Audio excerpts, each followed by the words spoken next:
Hello friends, welcome back to my channel. तो आज के इस वीडियो में हम अपना नेक्स्ट प्रॉब्लम सॉल्व करने जा रहे हैं, which is search in a row column sorted matrix. तो इसको देखते हैं। Okay, search given a matrix of size n cross n where each row and column is sorted in increasing order and a number x, find whether the element x is present in the matrix or not। ठीक है, तो हमें एक matrix दी हुई है और इस matrix की एक प्रॉपर्टी हमें बताया है कि इसमें रो वाइज और कॉलम वाइज सॉर्टेड है। इसका मतलब क्या हुआ कि जितनी भी सारी रोज है ना हमारी, तो सारी रोज हमारे इंक्रीजिंग ऑर्डर में है। तो 3 पे 30 है, पे 38 है, 36 और फिर उसके बाद 43, 60, तो इंक्रीजिंग ऑर्डर में है। और सिमिलरली कॉलम में भी इंक्रीजिंग ऑर्डर में है, यानी कि 3 फिर उससे बड़ा 36, देन उससे बड़ा 40, ऐसे सारे कॉलम्स में रहेगा। तो हमें बताना है कि ये जो गिवन x है 62 वो इसमें है कि नहीं। ठीक है, तो बस ट्रू या फॉल्स रिटर्न करना है, बूलियन में रिटर्न करना है। तो इसको कैसे करेंगे, इसका टाइम कॉम्प्लेक्सिटी रिक्वायर्ड जो है वो है O of n plus m। तो हमें पता है कि इसका ब्रूट फोर्स तो बहुत इजी होगा कि सारे एलिमेंट को चेक कर लो, इस 62 से मैच कर लो और अगर मिलता है तो वो होगा। बट उसकी कॉम्प्लेक्सिटी कितनी हो जाएगी, 2 फॉर लूप लगाना पड़ेगा एंड n स्क्वायर में चली जाएगी उसकी कॉम्प्लेक्सिटी। तो O of n plus m में इसका एक सॉल्यूशन है, तो उसको देखते हैं। तो ठीक है यार, मैंने यहाँ पर अपना सैंपल इनपुट ले लिया है। तो इसमें अगर हमें 60 फाइंड आउट करना है तो कैसे करेंगे वो देखते हैं। तो इसमें एक हमें जो प्रॉपर्टी दी हुई है क्वेश्चन में, विच इज कि ये इसमें सारे रोज और सारे कॉलम सॉर्टेड हैं, तो उसी प्रॉपर्टी का हम यूज करने वाले हैं। तो इसमें हम किस पॉइंट से स्टार्ट करेंगे सर्च करना, वो इसमें मेन चीज है। अगर मैं इस पॉइंट से स्टार्ट करता हूँ, ठीक है, 3 से स्टार्ट करता हूँ और हमें 60 फाइंड आउट करना है। ठीक है, तो 3 सबसे पहले हम मैच करेंगे, 3 इज इक्वल टू 60 और नॉट, तो नहीं इक्वल है। तो इसके राइट साइड में देखो तो इससे बड़े नंबर्स हैं, है ना। तो मे बी 60 इसके राइट साइड में कहीं हो सकता है ना, क्योंकि इसके राइट साइड में सारे बड़े नंबर्स हैं। एंड इसके नीचे जाओ तो भी इससे बड़े नंबर्स ही आ रहे हैं। तो यहाँ पे हमें दो डायरेक्शन मिल रही है जहाँ पे हम जा सकते हैं। ठीक है, तो इसलिए हम इस पॉइंट से स्टार्ट नहीं करेंगे, हम इस पॉइंट से स्टार्ट करके देखते हैं ना, 40 से। तो अगर हम 40 से स्टार्ट करते हैं तो हमें पता है 60 इज नॉट इक्वल टू 40। ठीक है, तो ये तो नहीं हुआ, हमारा एलिमेंट यहाँ पे नहीं है ना। इसके बाद हम देखेंगे क्या 60 इज ग्रेटर देन 40, तो हाँ 60 बड़ा है इससे। तो हमें पता है कि यार कि ये रो सॉर्टेड है, तो इसके राइट साइड में हम अपना नेक्स्ट एलिमेंट चेक करेंगे। ठीक है, और इसमें ऊपर जाने की पॉसिबिलिटी खत्म हो गई, क्यों? क्योंकि 60 हमारा 40 से बड़ा है। ठीक है, और तो इसका मतलब क्या हुआ कि इसके ऊपर तो 60 हमें नहीं मिलने वाला है ना। तो हम सिंपली इसमें इसके बाद हम यहाँ पे मूव कर जाएंगे, फिर 51 को चेक करेंगे। अब 51 इज नॉट इक्वल टू 60। ठीक है, बट क्या 51 60 से बड़ा है? सॉरी, 60 हमारा 51 से बड़ा है। ठीक है, तो इसमें हम क्या करेंगे, ऊपर नहीं जाएंगे, राइट साइड पे जाएंगे। क्यों? क्योंकि ऊपर इससे छोटे एलिमेंट्स हैं और हमें फाइंड आउट करना है 60 जो कि इससे बड़ा है, तो हम राइट में जाएंगे। ठीक है, तो 69 पे आ गए अब हम, 69। अब हमें फाइंड आउट क्या करना है, 60। तो 60 के इक्वल तो नहीं है ये। ठीक है, तो हम देखेंगे क्या 60 से छोटा है क्या। तो 60 इससे छोटा है, तो इसका मतलब ये ऊपर की तरफ छोटे एलिमेंट्स मिलेंगे इससे। तो हम इसके बाद ये वाला एलिमेंट चेक करेंगे। ठीक है, तो यहाँ पे देखेंगे क्या ये 60 हमारे x के इक्वल है, तो यहाँ पे हमें मिल गया 60, तो इस पॉइंट पे हम ट्रू रिटर्न कर देंगे। ठीक है, तो ये जो हमारी अप्रोच है ये वर्क करने वाली है। सिमिलरली अगर हम इस पॉइंट से स्टार्ट करते हैं, इस पॉइंट से हम स्टार्ट नहीं कर सकते। ठीक है, यानी कि 0 रो और 0 कॉलम पे हम स्टार्ट नहीं कर सकते। यहाँ से हम स्टार्ट कर सकते हैं, इधर से नहीं कर सकते। तो क्या हम अब हम देखते हैं कि क्या हम यहाँ से स्टार्ट कर सकते हैं क्या, इस पॉइंट से। तो यहाँ पे अगर देखो तो 38, सपोज हमें 15 फाइंड आउट करना रहता। ठीक है, तो इसके लेफ्ट में सारे इससे छोटे एलिमेंट्स हैं और इससे डाउन सारे ग्रेटर एलिमेंट्स हैं।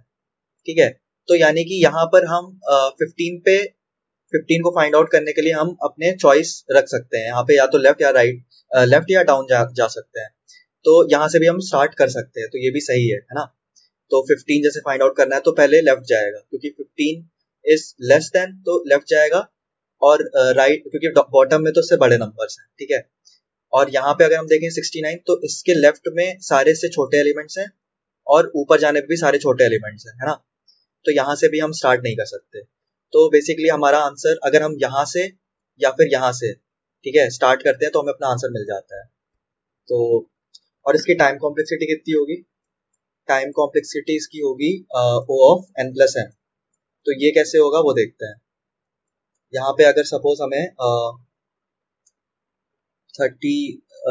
35 फाइंड आउट करना है, ठीक है, तो 35 फाइंड आउट करना है और हम यहाँ से स्टार्ट कर रहे हैं।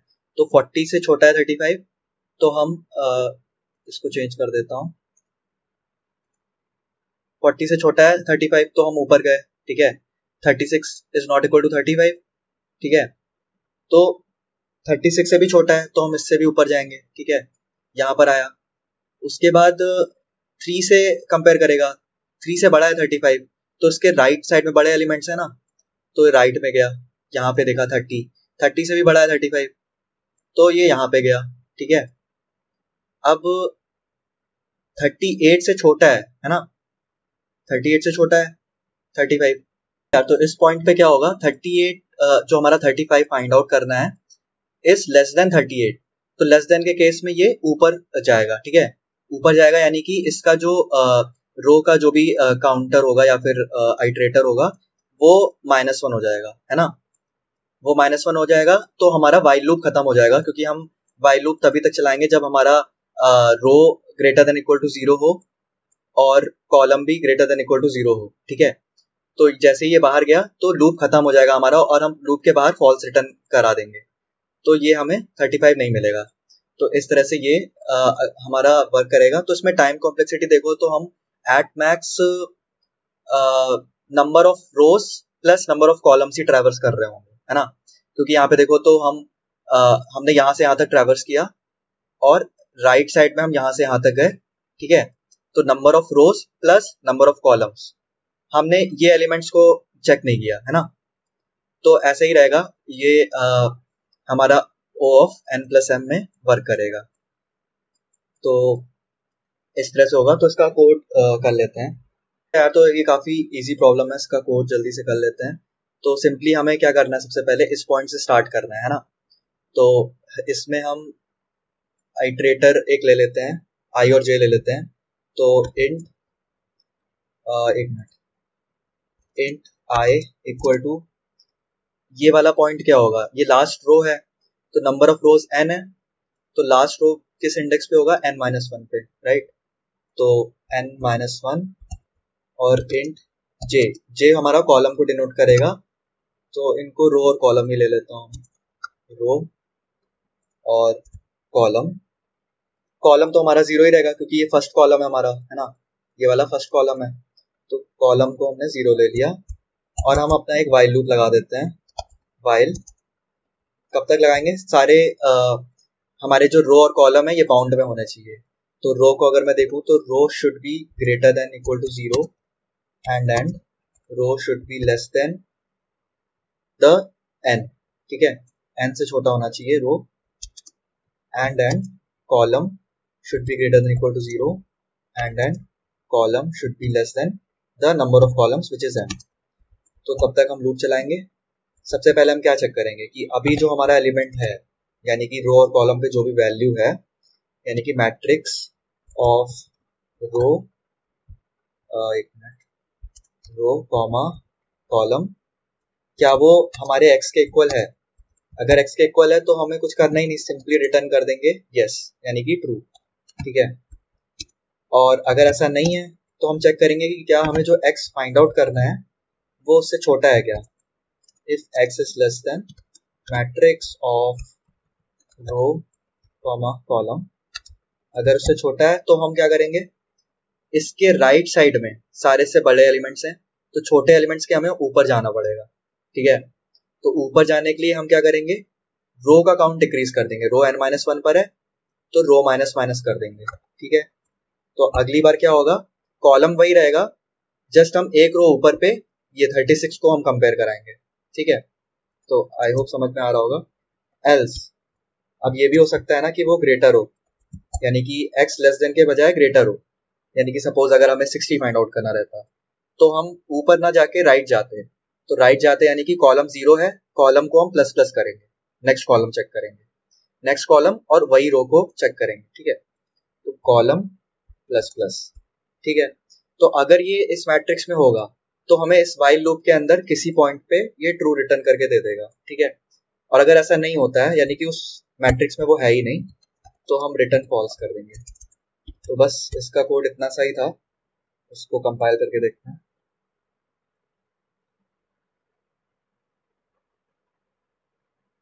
ओके 35 इसमें नहीं है तो नहीं आ रहा है। इसको मैं अगर 60 करके देखता हूँ तो देखते हैं 16 मिलता है कि नहीं इसको। ठीक है, योर आउटपुट इज 1, ठीक है। तो इसको सबमिट कर देते हैं।